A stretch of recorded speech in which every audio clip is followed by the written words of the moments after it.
Hello everyone, you join me today with some of the hottest cars on sale right now.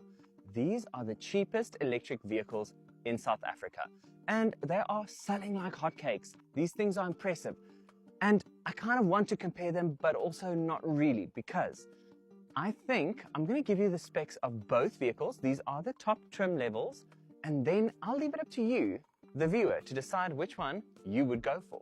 Now, although these two directly compete against each other, I kind of think that they do still cater for different audiences.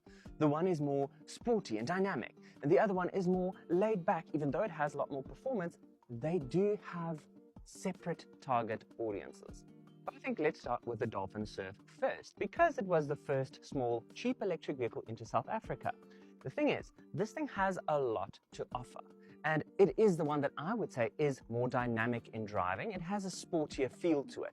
But when it comes to the other specs of it, it does have a bit less than you'd expect, but it doesn't feel like it. The Dolphin Surf has 55 kilowatts of power, 135 newton meters of torque, which is good to give this vehicle a 0 to 100 in about 15 seconds. But I think it's faster than that. And to be honest, it is front-wheel drive, and it does have a big battery on board, which gives you 295 kilometers of range from its 38.8 kilowatt-hour battery. People have said that this kind of looks like a Lamborghini, and I would have to agree. I like the headlight design. I love the overall front look of this vehicle. It's very angular, very sporty.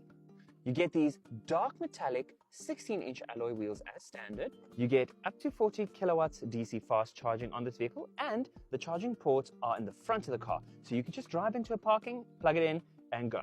The sporty design continues down the side because it's very aerodynamic, but it's got all these sharp edges and creases. I do really like the look of it. And it's kind of giving futuristic cyberpunk Chevy Spark because it is such a cute, recognizable shape. It has so much character, and to be honest, it just rides so nicely. It's something that a lot of people can buy and fit into their average life perfectly. You get keyless entry, a full-length light bar at the back, massive aerodynamic spoiler giving it even more of a sporty look, and LED headlights. This car also comes with NFC capabilities, rear parking sensors, and a reversing camera. On the inside, you do get a two-tone leather interior with some perforations. The driver's seat is electric, and even the dash is two-toned. You get some of these physical switches over here which move up and down, and a nice big volume knob. This is your transmission selector with your park button on the side. This top spec dynamic model has the wireless charger, two cup holders. It's a 10.1-inch display with wireless Apple CarPlay and Android Auto. You can actually sing karaoke in this car, so you do have a karaoke function. The clear reversing camera, driving modes, and a stop-start button. Just know that these driving modes are Eco, Normal, and Sport, and when in Eco, you are limited to 103 kilometers per hour.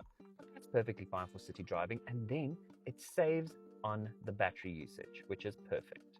You do get a part digital cluster, but it's not that big. It is quite a smaller display. But then the showstopper is this gorgeous steering wheel, which kind of looks like an eagle with its wings spread. The buttons feel super nice and expensive. I love the layout, and yes, you do get cruise control in this top spec model.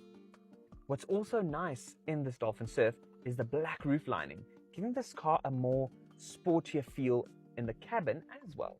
So if you are looking for a sportier, dynamic, electric, small little city runabout, the Dolphin Surf is for you. If you are looking at something with a bit more space and practicality and a comfortable ride, something that's more for your everyday use, then I would suggest the Geely E2. Now, although the Dolphin Surf was the cheapest electric vehicle you could get in South Africa, the E2 came along and kind of broke that, because this is now the cheapest electric vehicle in South Africa, coming in at 339,000 Rand, a full 5,000 Rand cheaper than the Dolphin Surf. However, the one I have with me, like I mentioned, is the top spec, and this one comes in at 389,000 Rand, but you do get a lot for your money. Now, the E2 does have more cutesy looks, but like I mentioned, it has plenty of practicality. It comes standard with a 70-liter front boot or frunk. You also get full LED headlights, and they do a little dance when you lock and unlock the car, as well as this audio tone, which is very cutesy, and I think you can turn it off. I'll have to check that. Now, on the BYD, as standard, you get alloy wheels across the range from the bottom to the top. But in the Geely, you get 15-inch steely wheels as standard or on the top spec, you get these 16-inch machine finished alloy wheels. Now with BYD, you have that extra safety because of their Blade battery system, whereas this makes do with a regular standard battery. But Geely owns Volvo, and you can see a lot of that Volvo tech and features inside this little car. I do kind of think that in some cases, if Volvo were to make a small little cheap electric vehicle, it would use this platform. Now, in terms of specs, this is a rear-wheel drive electric vehicle as standard, and it comes with 85 kilowatts of power and 150 newton meters of torque. Now, to be fair, it doesn't feel like it. It feels more closer to 100 kilowatts of power and maybe 220 newton meters of torque, because this thing is rapid. In terms of battery size, the E2 has a 39.4 kilowatt hour battery and a claimed range of 325 kilometers. The E2 can also do 0 to 100 in 11.5 seconds, and it says it has a top speed that's electronically limited to 130 kilometers per hour, which, to be fair, when I tried to suggest one of these vehicles to a family member, their biggest problem was that this can only do 130 kilometers per hour. It couldn't do any faster.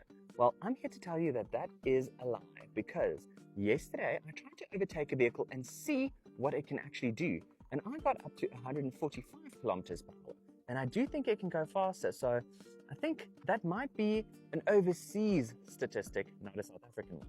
The back of the vehicle, the E2, also has DC fast charging and can accept a charge of up to 70 kilowatts.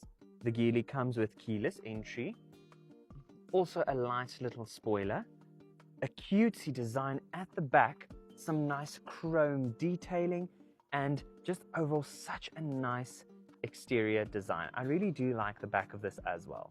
I do like all of the chrome badging and all of the subtle chrome details on this vehicle, just making it look a bit more expensive. Now yes, the E2 does not have front parking sensors, nor does the BYD Dolphin Surf, but it does have a 360-degree camera system as standard on the top spec model with rear parking sensors. When choosing between these two, this one does have a nice bright green, whereas this has more of a pastel green color option, but you do get two-tone paint options on the top spec, whereas on this you only get standard paint options. The boot is slightly bigger at the back as well, because you do get 375 liters of boot space, and with the seats folded, over 1,300 liters of space. On the interior, you get these plush leather seats with perforations. They are so nice and electrically adjustable. Now, the Dolphin Surf does come with a two-tone leather interior, whereas this comes with a single tone. However, you do also get colored options. Now, I don't know if they removed it, but you do get this nice gray, even in the base model, or a nice white leather interior, which is my personal favorite. And Geely, if you're listening, I'd like to have one with that color, just for fun. You do get a nice physical shifter knob here for your transmission. This is what the gorgeous key looks like. You also have a wireless charging pad, nice air conditioning layout, but the showstopper is this gorgeous 14.6-inch infotainment screen that is just super detailed and quick to respond.